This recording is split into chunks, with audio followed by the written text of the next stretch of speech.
Namaste, Suswagatam, and welcome to Words of Wisdom Gyan Ganga on our Virat Hindustan Sangam social media channels every Sunday at 8 p.m.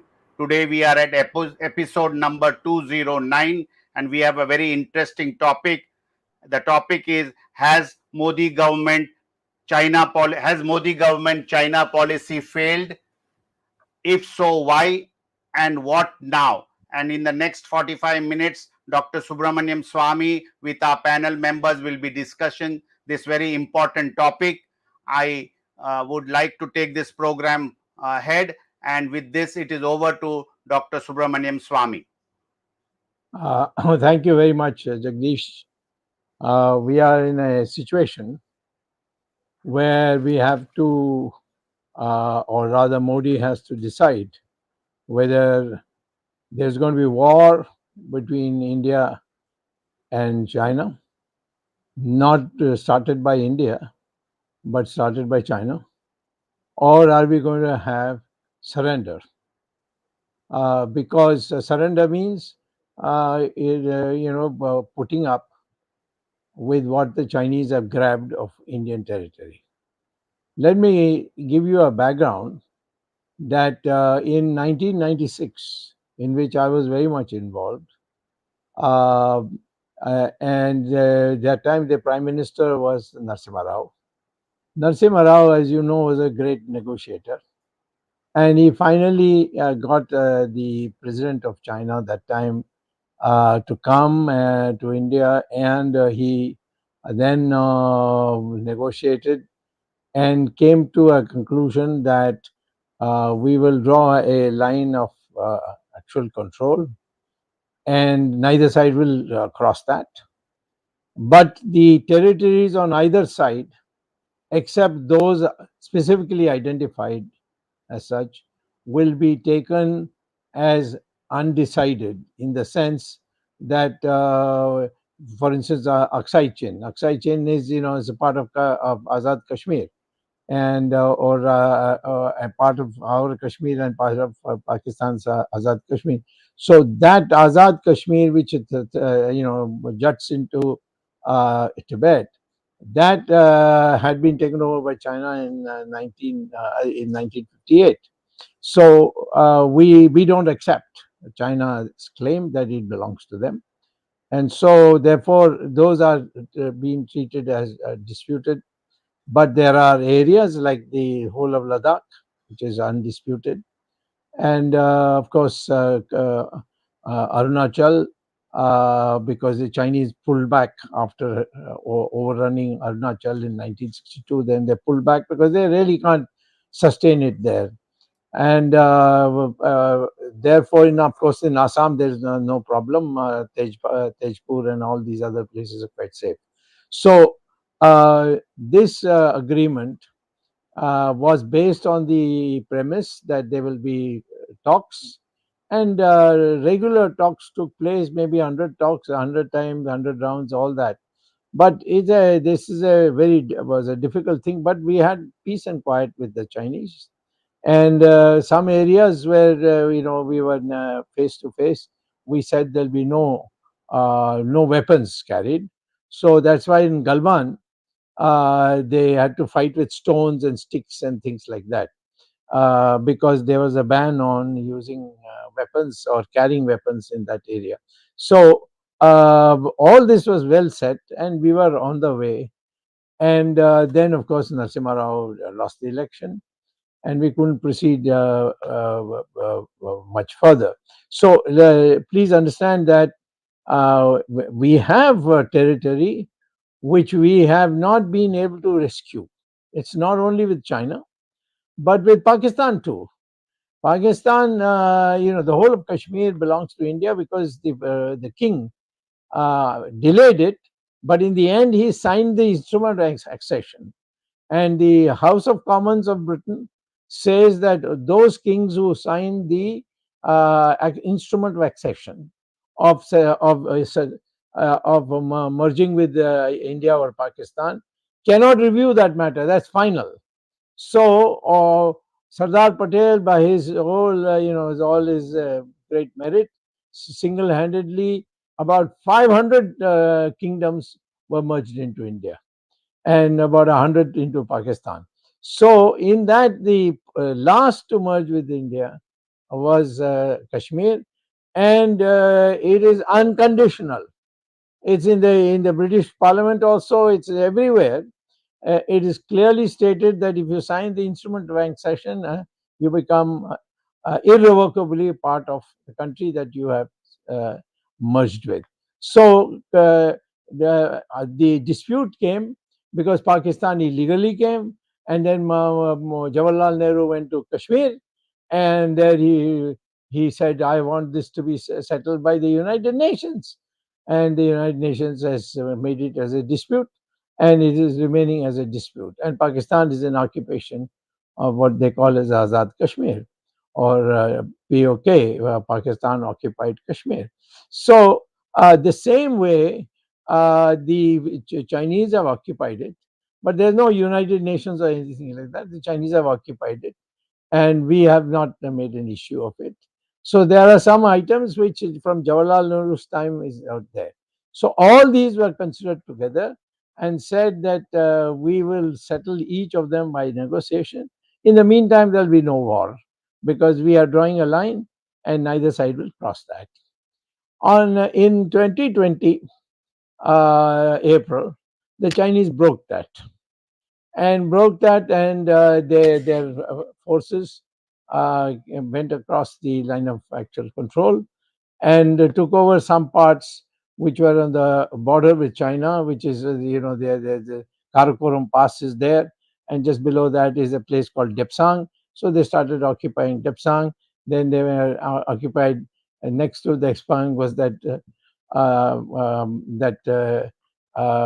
hill that which where they had to throw stones and things like that. But again, the Chinese broke the law or broke the agreement. So we have been having this situation, but the difference is that the Prime Minister has maintained the Chinese came nowhere. In the case of Galwan, of course, he could not say that they are not there, but they kind of played it down, and ultimately Galwan was over. Now Galwan is totally with the Chinese because having won it, got it with our 20 soldiers dead. The New York Times and the American press was putting out that the Chinese lost 100 soldiers, but we don't know. The Chinese only announced 4. But Chinese, there's no such thing as truth in publications. So we don't know what. But everybody, the military I've spoken to, they say no, no, much more than 20 people were killed, maybe 40. We don't know whether it's 100, but it's certainly 40 and so on. So what has happened is that Mr. Modi has been taking a stand that nobody came. Koi aaya nahi, koi gaya nahi. So it becomes very difficult to negotiate when you say that nobody has entered your territory. Then what are you negotiating about? Then this Jai Shankar, JNU product, he came up with the idea that we are negotiating about the line of actual control. The line of actual control is only it's not even fully put on the map. It's just a 6-inch wide line. What is there to negotiate in that? So what is being done is that we are hiding the fact that the Chinese have been progressively capturing it. The most dangerous thing that they can capture next is in the southern part, in in areas where we have an airport, in one of the finest military airports we have in Chushul, and the Chinese are about to take that over. We have taken a mountain peak called Kailash. Not compare. Don't confuse that with Kailash and Mansarovar. This is another Kailash. It's called a Kailash range. It's not a Kailash hill or a mountain. It's that is was occupied by India. Then India voluntarily walked out of it. I still don't know whose bright idea it was, and the Chinese have occupied it. And I was told by officials that Mr. Foreign Secretary, Mr. Jaishankar, has said that this is done to create good faith with China. Now, I don't know what kind of people these are that they want to create a good faith. Either you show toughness or you surrender. So today's situation, what I would like to say is that we are now in a situation where we are being increasingly informed by the Chinese that you are nobody, and you see how they are treating you on G20. Xi Jinping is not coming. Why? No explanation. He hasn't given any explanation, and Mr. When the BRICS meeting took place in South Africa, you found Mr. Modi going, while Xi Jinping is sitting in his sofa like a zamindar, and this man standing there with his hand folded. I don't know whether these photos have been brought to his notice, but why? What is it that you are going to get out of Xi Jinping? He's very clear. He has had Xi Jinping and Modi had 18 one-to-one meetings from 2014. First in Gujarat in Jula, then ended with in Tamil Nadu in Mahabalipuram, and got nothing. There's no record of it. We don't know what they discussed. There's not a single piece of paper. So I think Xi Jinping came to the conclusion that this fellow is clueless about active politics or defense matters. So he decided to take the advantage, and he began in 2020 by occupying Depsang, and then slowly he's been increasing. Now they have put out a map saying this is our map, and they are actually in possession of whatever they've said in this map. I think Ramesh has a map behind his desk, so maybe towards the end he can put that map on it. But it's come in the press also. There he is, grinning away. And the fact of the matter is, it looks like a bit of a joke, but you can see how far they've come into. They've not only come into Arunachal and parts of Ladakh, but they are now coming also into Uttarakhand and other places. So the Chinese have made it very clear. We want territory, we are hungry, and we are taking it over. There's only one way to deal with the Chinese now, and that is either to surrender, say, Baba, take whatever you want, and like Genghis Khan came and took what he wanted, or something like that, or go to war. If you are not in a position to go to war just now, then take your time, but at least declare that China is a renegade, is a rogue state, and we are going to break diplomatic relations. We have still not broken diplomatic relations with China, and we still continue to interact with them. Mr. Modi has pleaded with Xi Jinping for him to come Xi Jinping to come to our this G20 meeting, but Xi Jinping doesn't even answer, and therefore we have, despite being the largest populated country in the world, and the one of the three largest countries which have fertile land. And in fact, our fertile land is almost equal to that of China. It's only less than America. So you will see now that the Chinese are going to nibble into Sikkim. They are going to soon nibble into Bhutan, and they have already taken, the map shows they have taken parts of Arunachal. So we are dealing with a country which is hungry for territory, and we are not in a position to do anything. So going back, we have not learnt any lessons from the past. From the first day was when China, after giving an assurance that they will not touch Tibet. Tibet was an independent country.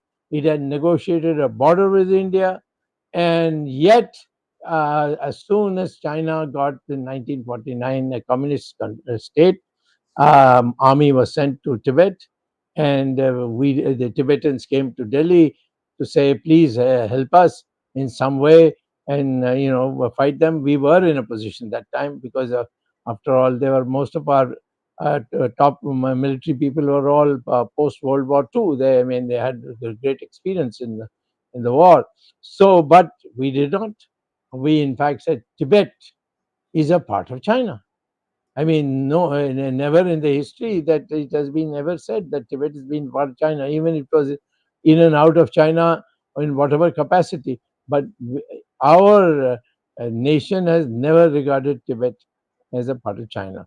And we said it's a part of China. And we have announced it, it's in our maps. So, what have you learned for that? That you thought Hindi Chini bye bye, and they then gave you a knock and took over Tibet.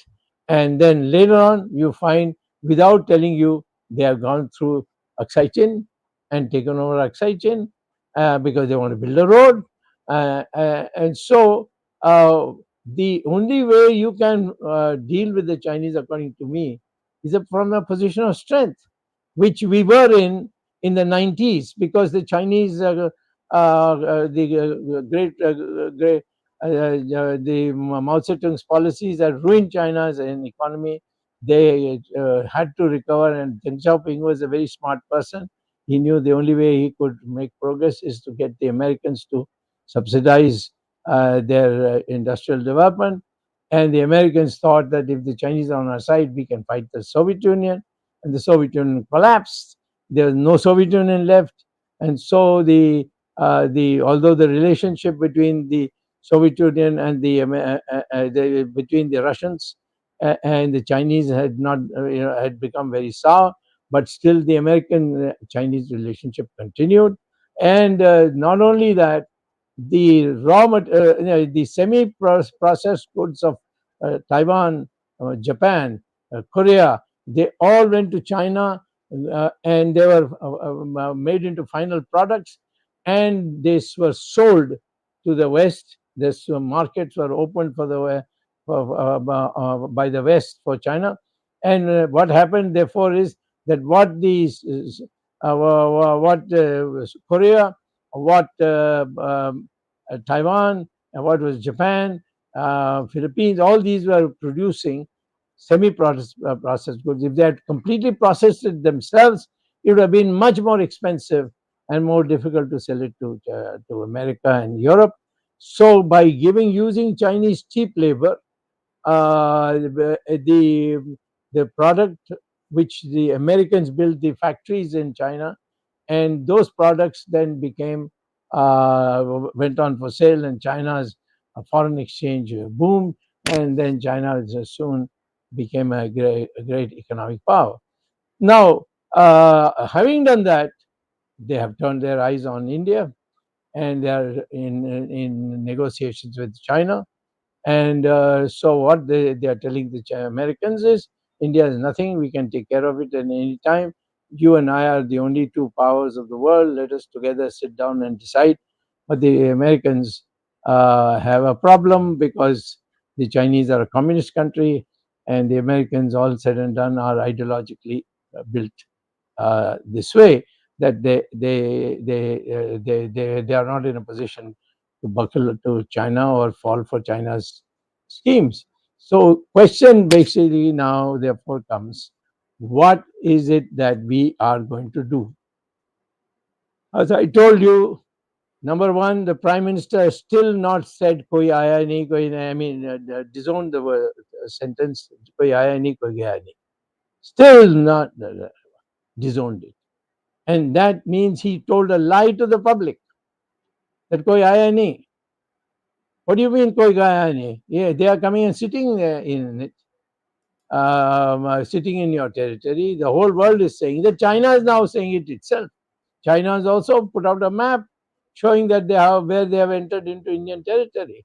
To go to Himachal, go to Uttarakhand, Ask the people, do you feel apprehensive about what the Chinese are doing at the border? They said yes. They frequently come into in and go out, and we are worried that one day they will come and take it over. So our people are seeing it at the local level. So what do you mean, koi aaya hi nahi? I think the country needs to ask the Prime Minister, please apologize and tell us that you got it wrong. Why did you get it wrong? In fact, the first time we got an indication was a lady, IFS officer, who found that the Chinese had entered into Depsan, and she sent a official note, and that official note was ignored, and it was leaked ultimately. And therefore, I was the first one to come out, and I was supposed to be a friend of China. Everybody was making big accusations. At least Amit Shah went around the whole country saying that Swamy is a Chinese agent. But in fact, I was the first one, and I'm still the most vocal critic of the fact that the Chinese have betrayed us, they have taken our land, and that we have succumbed to it. So I will say, first of all, let's ask this question: what is China's strategic plan?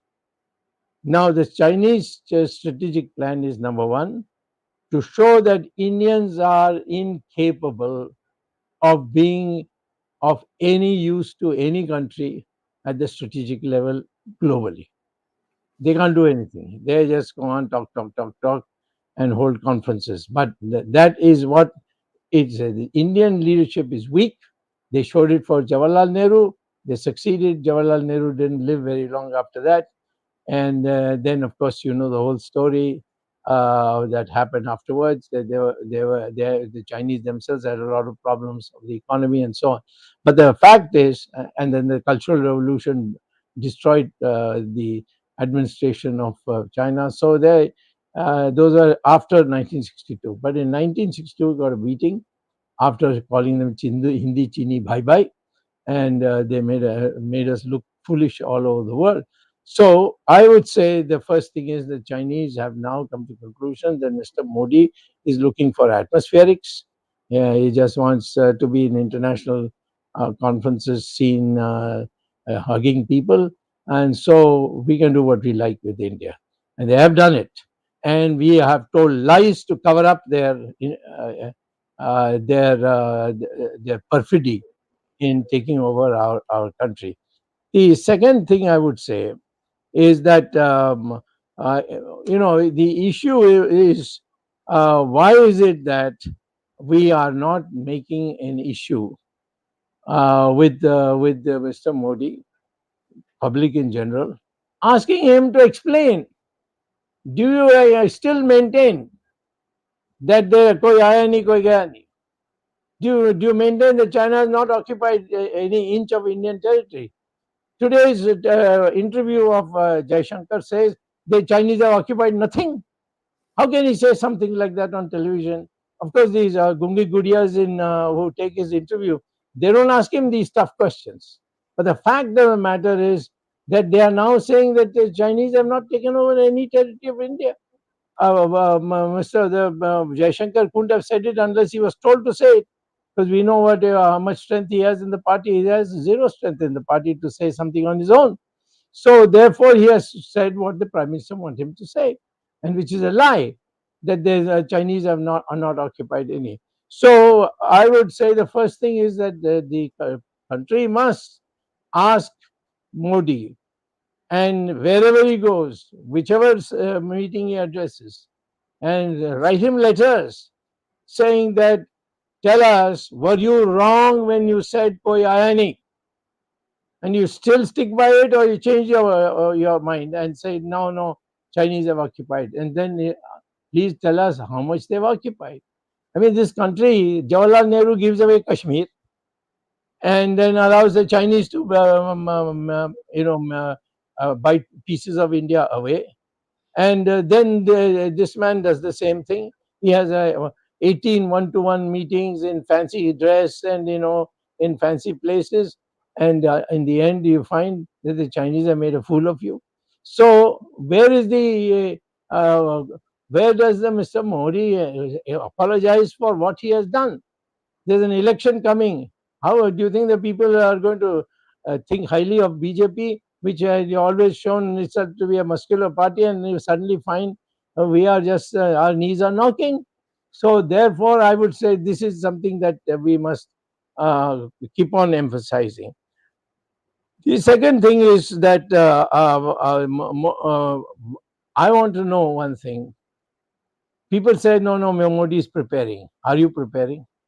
Then why not say that, yes, we are going to throw the Chinese out, but we are not in a position to do it just now. And we need 2 years, we need 3 years.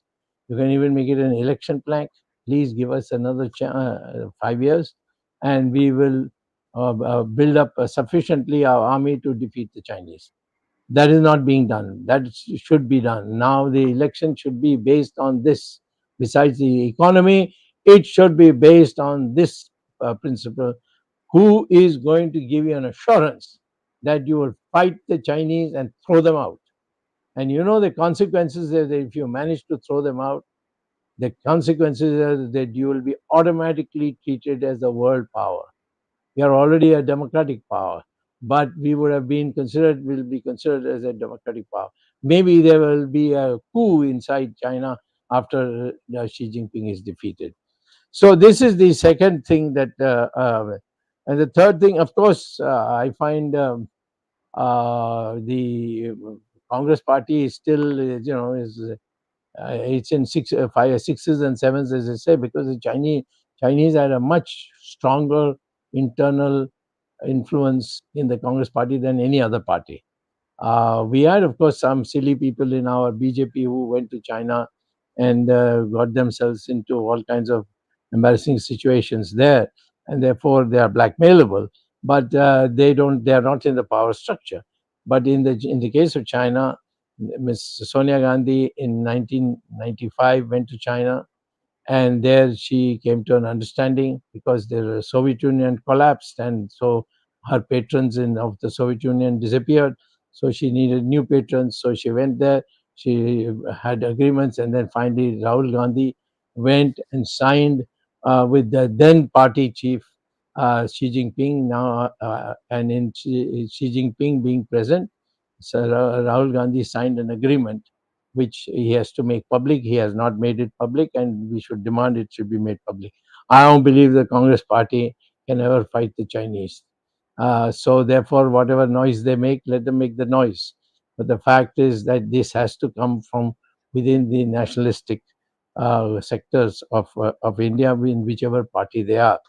Now, I would also say, finally, that uh, if Modi does not do what I'm saying he must do, tell the people, I'm sorry, I told you a lie.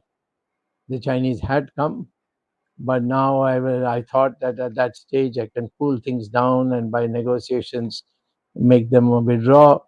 But I'm proved wrong, so now I will redo it. We will fight it. We'll do this, something like that. We can forgive him. Otherwise, as a myself as a BJP member, on behalf of the Indians who we feel that we should unite this country, if only of Hindus, but otherwise with all the groups in the country, we should unite. I would say that Modi would be a liability for BJP in the coming elections. And therefore, people who have influence in decision making at the highest level in the BJP should take steps to see that we don't lose our grip and hand over the party to people who will be much worse than us. This is what I would like to say. In the present situation, this is a great moral crisis that we are also facing, and it's a shameful thing that we are not able to tell the Chinese that you are aggressors, and therefore we will throw you out when we can throw you out. But for the time being, please go away, close your embassy and go away. We don't want to have anything to do with you. We will bond with countries which don't like you and see that you are this leadership in China has taught a lesson. This is what I would say at the moment, and any discussion on this we can take forward, and I'll try to reply at the end. Arvind ji, आप पहले कुछ पूछना चाहते? या doctor स्वामी, आपने जो China के परिप्रेक्ष्य में भारत चीन के संबंध में जो विश्लेषण किया है, वो विश्लेषण आपसे बेहतर कोई नहीं कर सकता। ये सारा समुदाय जानता है, मोदी जी भी जानते हैं। लेकिन हम पिछले 1 वर्ष में अपने इन कार्यक्रमों में 4 बार कम से कम चाइना के बारे में बात कर चुके हैं, और आप जो बात कह रहे हैं, एक बड़ी कंसिस्टेंटली जो बात आप कह रहे हैं, वो बात लगातार आप उसी पर कायम है, और मोदी सरकार उस पर ध्यान नहीं दे रही है। तो क्या आपको लगता है मोदी सरकार का लक्ष्य विदेश नीति नहीं है, उनका लक्ष्य 2024 का इलेक्शन है, और शायद उन्हें लगता है कि 2024 के इलेक्शन में जनता के सामने चीन का कोई मुद्दा नहीं है, इसलिए वो इस बात को इग्नोर कर रहे हैं? जो भी यहाँ हिंदुस्तान में सोचता है कि चीन की आक्रमण के बारे हिंदुस्तान में किसी को चिंता नहीं है या घृणा नहीं है, वो गलत कह रहे हैं। क्योंकि मैं मिलता हूँ लोगों से, आप तो जानते हैं कि मैं तो हर हफ्ते में 2-3 जगह दौरा करके वहाँ मीटिंग करके आता हूँ। भले अखबारों में प्रतिबंध लगी है हमारी कि मेरी मैं जाता हूँ, उसका होना नहीं चाहिए, तो हमारे परवाह नहीं। बट सवाल है कि मैं जाकर ये जानकारी प्राप्त करता हूँ कि लोग हमारी अर्थ प्रणाली और चाइना 2 ही बात मुझसे करते हैं, और इस पर कहते हैं कि हम कहाँ कैसे आगे बढ़े। नंबर 1। नंबर 2, ये मैं पूछने चाहता हूँ कि कौन सी ऐसी बात है जिसके लिए मोदी को ये कहना कि कोई आया नहीं। कि मैं कहता हूँ कि यदि राजनीतिक फ़ायदा उठाना है तो कहना है कि चाइना ने धोखा दे दिया है, और हमारे देश में 1962 के कारण लोग उसको तुरंत विश्वास कर लेंगे और कहेंगे कि खतरा हो गया है और मेरी हाथ तुमको मजबूत करो और मैं इनको एक सबक सिखाऊंगा। इस भाषा में बोलते तो उनकी तो जीत निश्चित हो जाती, लेकिन वो बात ही नहीं करने चाहते हैं। वो और इनके जो लोग हैं, जो ऑफिसर्स हैं, जैसे ये जयशंकर हैं, वो झूठ रोज बोलते हैं कि चाइना कहीं नहीं आया। तो मैं ये कहता हूँ कि इसके माने मेरी राय में यही है कि मोदी डरता है कि चाइना कोई खुलासा करेगा जिससे मोदी की प्रतिमा समाप्त हो जाएगी और उसकी जो राजनीतिक जो एक प्रतिमा है वो ध्वस्त हो जाएगी। वही हो सकता है, नहीं तो मैं समझ ही नहीं सकता कि इतनी अच्छी मौका कि चाइना ने हमें धोखा दिया है। हम उनसे बातचीत कर रहे थे, 18 बार मैं उनसे अकेला बात की और जो उन्होंने कहा उसके विपरीत की। वो स्टैंड लेना चाहिए। और मैं आज ऐसे कर रहा हूँ कि मैंने 2015 में मोदी ने मुझसे कहा कि ब्रिक्स बनी है, ब्रिक्स का एक बैंक बनने वाला है, उसका आपको अध्यक्ष सारे चाइना, रशिया और साउथ अफ्रीका और मेरे कहने पर उन्होंने सारे सहमत हो गए कि आप उसकी पहले अध्यक्ष होनी चाहिए। और अमित शाह मीटिंग बुलाई उनके घर में और मुझसे दस्तखत चाह रहे थे और कह रहे थे प्रधानमंत्री का फोन पर बैठे हैं, अभी बोल दो, कल ऐलान हो जाएगा। मैंने कहा मैं नहीं जाऊंगा, मैं नहीं जाऊंगा, क्योंकि मुझे खबर है कि चाइना अब हिंदुस्तान को समझ ली है ये कि हम कुछ सीरियस नहीं है और वो कुछ हमारी नुकसान करेगी। मैं इसमें नहीं जाऊंगा, ये सब जानते हैं, मोदी भी जानता है। और मैं तो आप भी जानते हैं कि मैं चाइना कई बार गया हूँ, मैं तो चाइनीज भाषा जानता हूँ, मैं अमेरिका में चाइना का इकोनॉमी पढ़ाता था हार्वर्ड में। तो इतनी सारी जानकारी होते हुए आज भी मेरे कई मित्र हैं, वो घुमा फिरा के मुझे सही बात बताते हैं। तो कौन राजनीतिज्ञ हो सकता है जो जब धोखा किसी देश देती है उसको हम उछालते नहीं है। पाकिस्तान में उछालते हैं हम, थोड़ी सी पाकिस्तान को हो जाता वो पिछले इलेक्शन में नहीं हुआ कि हमने पाकिस्तान को निशाना बना करके चुनाव में जीते। तो इसी प्रकार से यहाँ क्यों नहीं हो रहा है, तो ये है जो मुझे सबसे बड़ा दुख करता। जवाहरलाल नेहरू की भी ये कमजोरी थी और कांग्रेस पार्टी की जो आज की नेतृत्व है उसकी भी यही कमजोरी है। तो हम लोगों को फिर सोचना पड़ेगा, जो राष्ट्रवादी लोग हैं, कि हम कैसे एक शुद्ध राजनीतिक दल के आधार पर एक देश की सेवा कर सकते हैं। डॉक्टर स्वामी, आपने ब्रिक्स का जिक्र किया। मेरा प्रश्न ब्रिक्स से संबंधित भी है। क्या आपको लगता है जो ब्रिक्स की अभी हाल में मीटिंग हुई जिसमें चाइना ने एक तरह से प्रपोज किया है कि उसमें ब्रिक्स के सदस्य देशों की संख्या बढ़ाई जाएगी और उसमें जो चाइना के पक्ष में लोग हैं दूसरे देश वो बढ़ जाएंगे, तो भारत को तो वैसे ही अनदेखी कर दिया जाएगा। तो क्या आपको यह भी लगता है कि ब्रिक्स में हम फेल हो चुके हैं? हम बिल्कुल फेल हो चुके हैं। ये जो हमने मान लिया है कि हम सऊदी अरेबिया को लेंगे, इसको लेंगे, ईरान को लेंगे, ये हमारे दुश्मन नहीं है परंतु वो चाइना के हितैषी हैं। और जब चाइना और हमारे बीच में झगड़ा आएगी तो वो उनके साथ ही रहेंगे। बिल्कुल। हमें आपको याद होगा कि 1962 में कोई नहीं हमारे पक्ष में आया था। अमेरिका भी थोड़ा इधर उधर एक हेलीकॉप्टर दे दिया, एक डकोटा प्लेन दे दिया, यही किया था। तो हम दूसरों को साथ नहीं रखें और हमारी हितैषी के लोगों को हम उनकी सराहना नहीं करते, तो फिर जब आपकी संकट आएगी कौन आपके साथ रहेगा? Yes.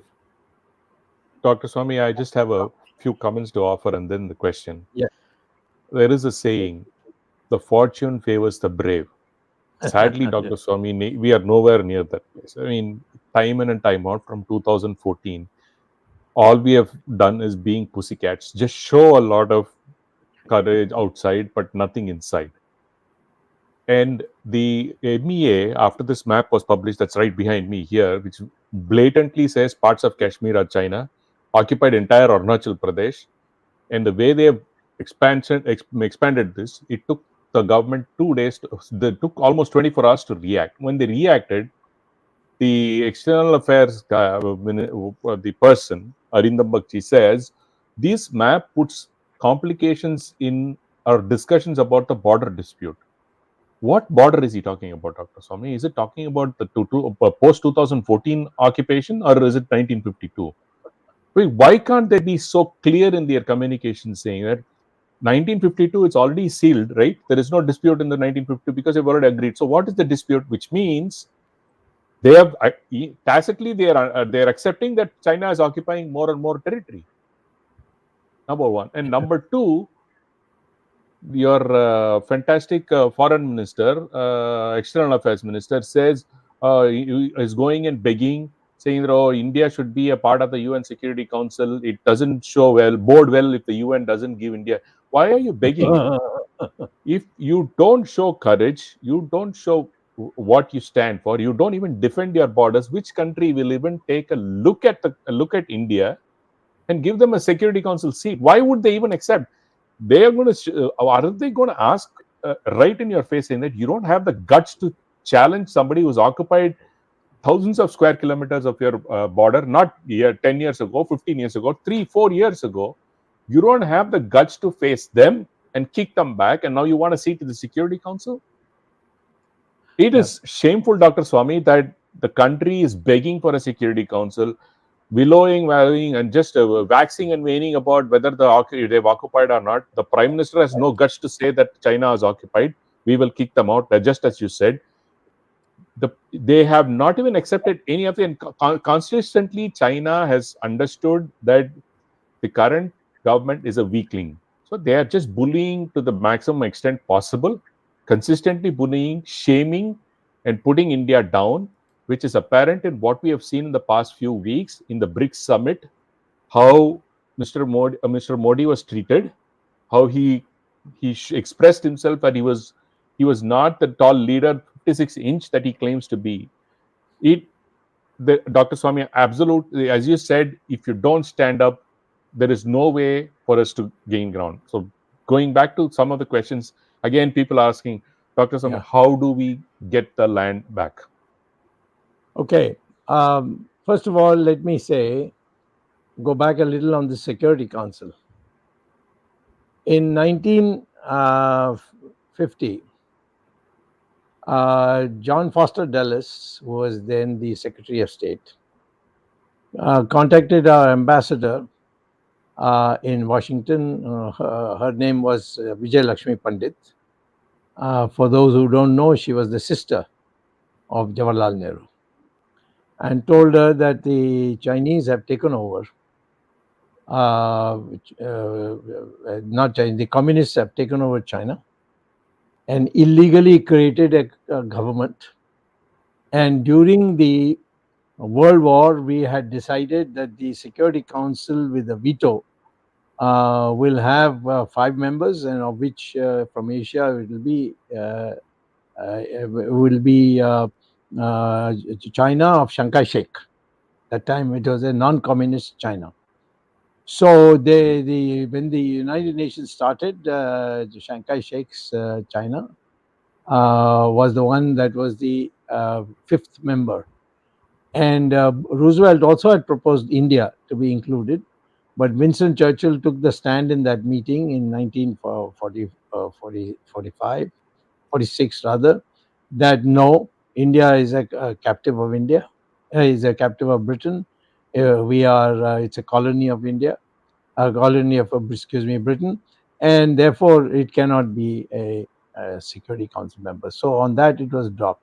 And so when the communists took over, John Foster Dulles contacted our ambassador, and then she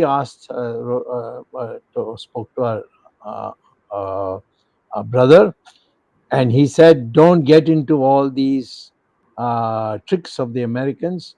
They want us to fight with China, and that's why they are offering this. What is Indians? What is Security Council seat? More important is peace in Asia and all that stuff." And he rebuked her.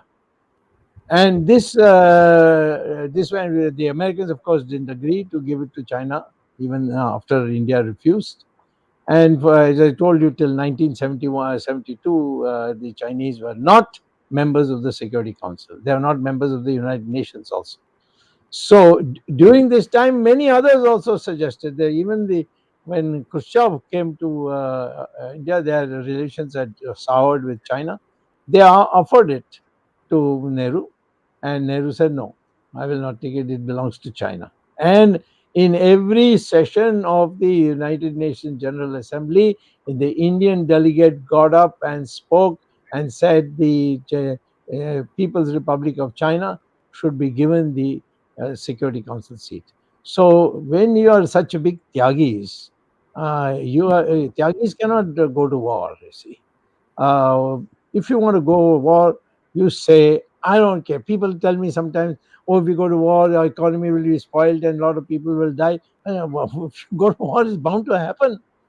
But do you want to live this way? Did Rana Pratap and Shivaji and all these great fighters that we had, Rani Jhansi, Swami Chennamma in Karnataka, all these people gave up their lives, you see, so that we could become free. Now suddenly you say, "No, no, no, no, our economy will be ruined and this and that." So first point is, make a resolve, if necessary, get it passed in Parliament, that we will not rest for one day till we get all the land that China has stolen from us. Number one. Number two, having done that, we should start asking ourselves, what is it that we lack in dealing with China? Remember, China is in a disadvantage to us. They come, the Tibet is not a very friendly area. So coming through Tibet is a very big problem. Same thing with the other provinces of that area. So China has a very long supply line, and we can bomb them. In fact, Rajaji had said in '62 to Nehru, bomb their you go to fly over Tibet and bomb their supply lines. And everybody afterwards who have written articles have said if India had done that, China would have been in great difficulty. But we didn't do. Jawaharlal Nehru was saying farewell to Assam and crying on television, I mean on radio and public meetings. So our problem today is the psyche of the Indian. The psyche of the Indian is that if anybody messes with our country, we will fight. It doesn't matter, it takes 10 years, 20 years, whatever, but we'll fight. And this will raise the eyes, our prestige in the eyes of the people. You will become tomorrow again, you will be invited to the United Nations as a Security Council member with a veto. But you must defeat China, and if you don't defeat, if you give up, if you are lazy and let the Chinese do what they want, then I'm afraid India as a nation will be looked upon as a what I would call as a pariah nation, and that would Dr. be Swamy. a disaster for us. Thank you, Dr. Swamy. One last comment, Dr. because I Swamy, see some comments coming in. Jagdishji, 1 second. Last thing. People are saying, oh, Indian army, armed forces are not ready for the war, so we should not go. Now, what kind of a nonsense kind of an argument is this, Dr. Swamy? I mean, absolute cowards talk like this. Seriously. I mean, they don't have confidence in the Indian army that have won so many wars. They're so brave. You just don't need only armaments. All you need is a strategy, as you've mentioned many times. You have the manpower to fight. You need the hardware to fight. You align with the right people. Across the globe, China has been looked on not in a very favorable way. So there are many countries who will come and help you out. Given what the situation happening in Taiwan and on this map, why can't you align and ask help? Reach out to the right people, and you're going to get help, because all you need is hard. And saying, "Oh, we need time for army to be prepared," is a shame. The army doesn't expect you to say this for them. They are much more brave than what these idiots sitting in armchairs and complaining and saying that, "Oh, we should have more time for the army to get ready." It is just shocking that this entire country has just become a koi aaya nahi kind of type stuff. Jagdish, can I answer that before Yeah. you're coming to you? yes, yes, I agree with you please go ahead. 100%.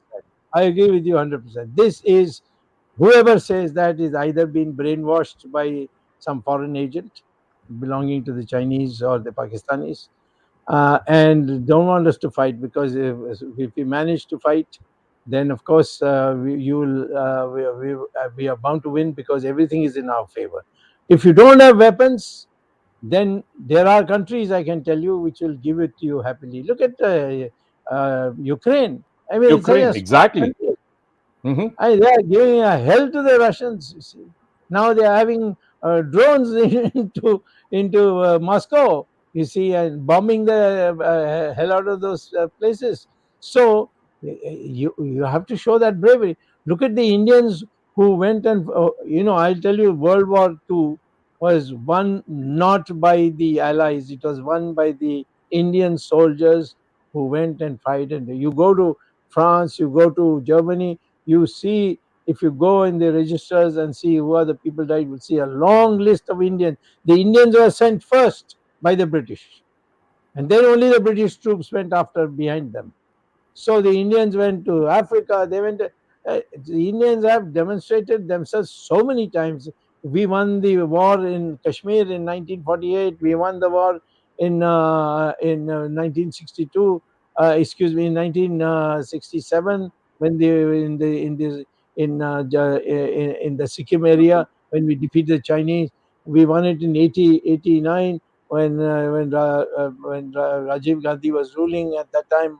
The Sumdurung 2 in Arunachal area. We gave them a thrashing. The Chinese a thrashing. Why this self confidence is being eroded? Who is the forces which are acted? We are very brave people. We have a history. We are the only country which was not defeated by Islam. We are the only country which was not defeated by the Christians. We have managed to remain as a 80% Hindu population, despite all the attacks that have been against us. So I think whoever says no, we are not in a position, I would say that they have been either brainwashed or programmed, or they are acting on behalf of some foreign power. Yes, Jagdish? Dr. Swamy, my question basically it's more of a comment. I wish Uh, to, because there is a lot of bhakti and bhajans going on without uh, any realizing whether they are patriots. Number one, before the elections, Mr. Modi and Amit Shah, before the 2014 May election results came, Modi and Amit Shah were saying that China should be taught a lesson for coming and doing picnic at our border. There are part of video, there are part of statements as late as April 2014. Once they are in power, now their bhakts, a few selected bhakts, keep giving us big jargons that nobody has come into our proper territory. But what is the border meetings taking place? It is regarding the LAC. As everybody knows, there was a border dispute of 1962, earlier to 1962. Some land or large tract of land and Aksai Chin was lost. But the present dispute on the border military level talks is basically the LAC talks. If Mr. Modi and his bucks, as they get very sensitive when you raise this issue, they say that no land has been captured. If no land has been captured beyond the LAC, what is this meeting taking place for? What is this discussion which is happening, and what is the concern India is expressing? So this is a clear message to all these bucks of Modi who are only doing bhajan. And when, and I can understand, Dr. Swamy, why Nehru also had that mindset and he conceded that land to China in the 50s and 60s. The same mindset of few bucks doing bhajan and not bothered about the land being captured by China, but only singing praises of Modi is a very dangerous trend in democratic India. As you have rightly pointed out, our Indian army is capable of doing local combat and winning at the border.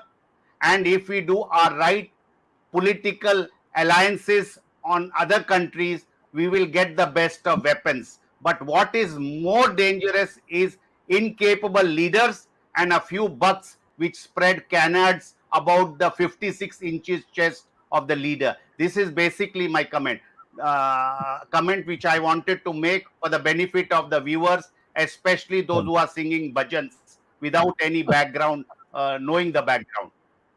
Okay, knockout blow. Arvind? Yeah, Dr. Swamy, you have very recently made a very good suggestion about Tibet and Taiwan. Yes. Now, this is that we should recognize, in of course, it will irritate China no end. But why can't, when China is showing the map, Arunachal is part of their map, and so on and so forth, that is also irritating India. Our external affairs minister is openly admitting that we are weaker than China, therefore we cannot fight, as Ramesh just now mentioned. Ah, And taking Jagdish's questions further, what has government of India done so far? I mean, if you are making a suggestion about Taiwan, they're not paying heed to this suggestion. What about Tibet? I mean, there are many issues on which we can irritate China and force them to toe our line, but we are unable to do that. Are we scared? You have very recently said some majburi. Now, what is this majburi? What is this majburi government of India, Mr. Modi, should come out with? well, this Majburi will have to await different circumstances. But I would say this, that unless you're being blackmailed by the Chinese, you will not behave like this. If I was to see Xi Jinping, I will not go and shake hands with him. Because I will say, and for me, I know China so well that I think it's very painful. I don't think that even the Chinese people, as a people, are in favor of tangling with India. But the fact of the matter is that why are we having conferences with him? Why are we feeling sad that Xi Jinping is not ready to come to Delhi now? How many people have gone to try and persuade him to come? Why? So therefore, there is some concern that if you get on the, if we irritate them beyond a point, they may come out with something which will put you in a difficulty. But I would say, therefore, with this hanging on the atmosphere, the question that you raised, I think our people in the party should tell Mr. Modi that if you are not prepared to go to war with China and liberate the land which you have lost and make an announcement before the election, then he should not be a candidate for prime minister. Our party should say. I will not tolerate anybody else telling this from outside the party. But our party people all work very hard. This Rashtriya Swayamsevak Sangh Karyakartas work like the devil when it comes to elections. Now all this, and then we sing about our nationalism and so on. One of the just by the way of digression, I am fighting the BJP in 3 states to release the temples which they have taken over. Of course, in Uttarakhand, I got it, carte blanche, everything I removed. And all the 104 temples of Uttarakhand were taken over by the government on the orders of the Mr. Prime Minister. And I had to go to court. And when I said I would go to court, the Chamchas said that the Swamy, if he goes to Uttarakhand, he will not come back alive. That is the kind of threats that they'd given me. Of course, I won the case and the matter is over. Now I'm finding the same thing in Maharashtra. We have taken over in perpetuity. The order says that the Maharashtra government has taken over the entire temple and its religious activities in perpetuity. So I'm saying what I'm saying is that if we are BJP and we stand for Hindutva, we stand for nationalism, then we have to show by action. And if you don't, then there's something wrong with you, and then you should step aside. I would say all what the reasons that you have asked for, we can wait for better times to write a book. But as of now, it would be traitorous if you do not fight the Chinese, defeat them, and take back our land.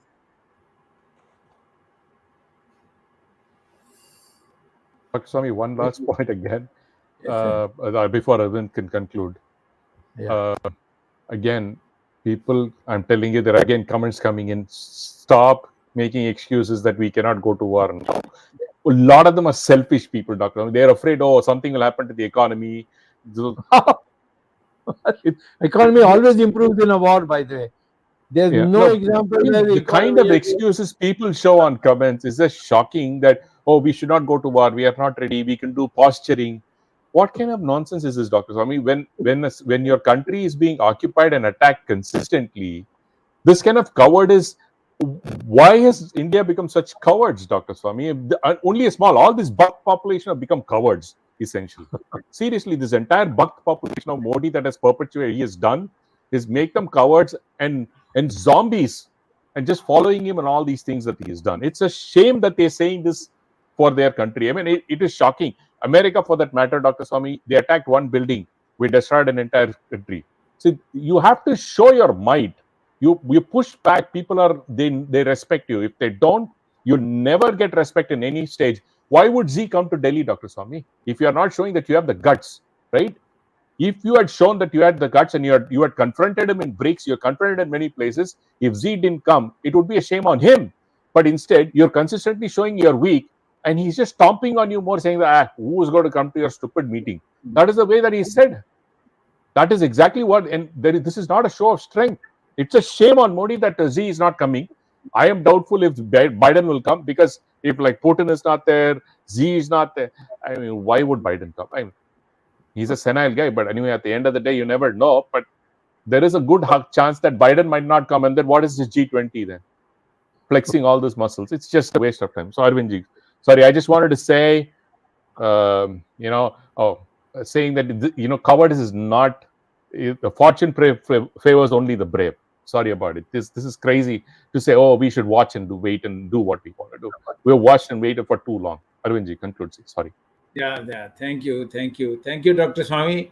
This issue of China and our government not taking any action against China, despite of the fact that limited media has also exposed this, and from other sources also it has been established by now that China has occupied our territory, and the government of India is totally silent on this issue. Your suggestion that government should come out with the majburi, we know that they will not. The government of India has been increasing the trade with China. Exports have gone up, imports have gone up tremendously over the last few years, despite of the fact. And what action has government of India taken? They have banned TikTok and 50 applications. I mean, this is the kind of action government of India is taking against China's tension, whereas our MEA minister also says very clearly that there is a tension. Dr. Swamy, this topic, as I said earlier, we have discussed 4 times in last 1 year, but government of India has not acted. But you are the only one who has been consistently raising this issue. Surprisingly, now the Dotted India Alliance has also started mentioning some of the leaders taking clue from you. You are raising this issue within the party and also ready to provide a solution, provided government of India is willing to listen. Thank you very much, Dr. Swamy, for bringing this issue once again. As all Rashtrabadi, all nationalist people are concerned about this issue, that China is occupying the territory and we are not doing anything. Thank you very much. Thank you, Ramesh. Thank you, Jagdish, for anchoring this program for such a long time and increasing the viewership over a period of time. And credit also goes to our technical team led by Ashish Shetty, Gadgi Rakesh, Ishwar Iyer, Swaminathan, Tejas Navalgul, Vishal Mehta, Najesh Nair. Like this, we will be bringing you another topic on 10th of September, next Sunday, 8 p.m. Indian Standard Time with Dr. Subramanian Swamy and others. Thank you, viewers. Till then, namaskar, Jai Hind.